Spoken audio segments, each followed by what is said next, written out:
Thank you, Mr. Beer. Members will be recognized by order of seniority for their 5 minutes of questioning. An additional round of questioning may be called after all members have been recognized.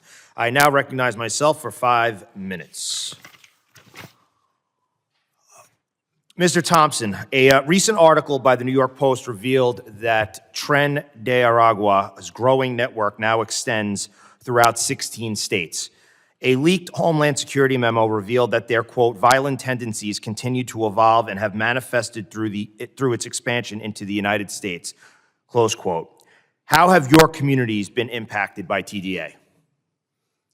Thank you for the question, Mr. Chairman. It's devastation, pure and simple. I respectfully disagree with my colleague on the far end of the table.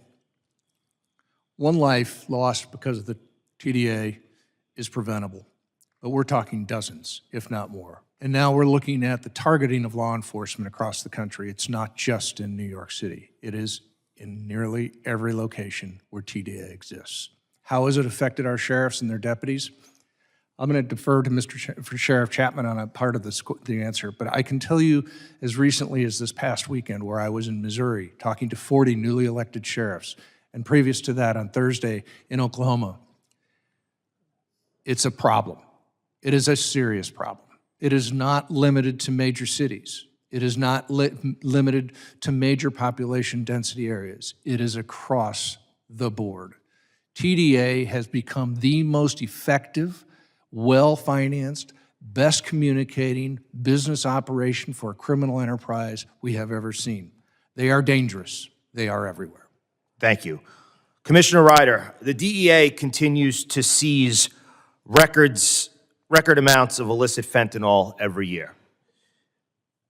And this is because of the hard work of agents and local law enforcement throughout the country. Even when they're hindered by Democrat policies, they've been able to seize from 2021, 6,875 kilograms of fentanyl to nearly twice that in 2023. In fiscal year 23, CBP seized nearly 27,000 pounds of fentanyl at the southwest border. I know you mentioned it in your opening statement, but how has fentanyl affected local law enforcement agencies, especially your agency and across Long Island?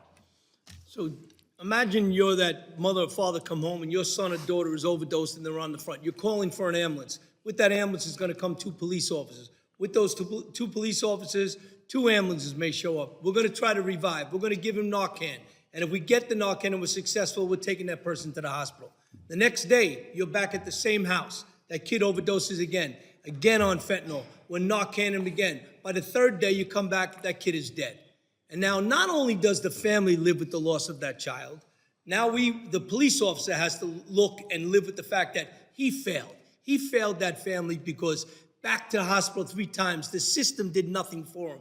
The fentanyl is saturated our communities. Massapequa is probably one of the most recognized middle-class American communities in the country. And it is the highest overdoses in our county in Massapequa because it's so available, it's so cheap, and it is so addictive. And it is affecting not only the families, not only the victims, but law enforcement is suffering too because they got to witness it day in and day out.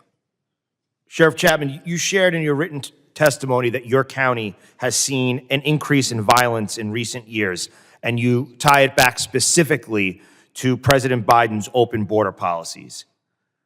Can you tell me how federal partners, including ICE, ATF, and the DEA, could better support counties like yours in the face of the influx of migrant crime?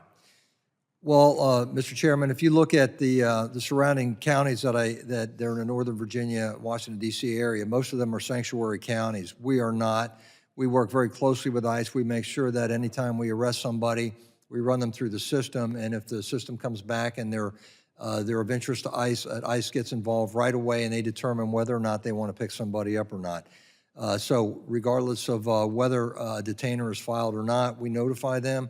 And I think the key here is to make sure that anytime we take somebody into custody, that we run them through the system, the IAQ system. ICE lets us know, and that we go ahead and we respond appropriately. We can't get our job done unless we're working with our counterparts, and I think it's a shame And it's really unconscionable that we're all in this together. We all should be working with each other, and that some agencies choose not to do that. Well, I think that's going to change come January, and I hope that the agencies are able to work well with their local partners due to mutual respect and understanding that we all want to make this country safe again. I agree, Mr. Chairman.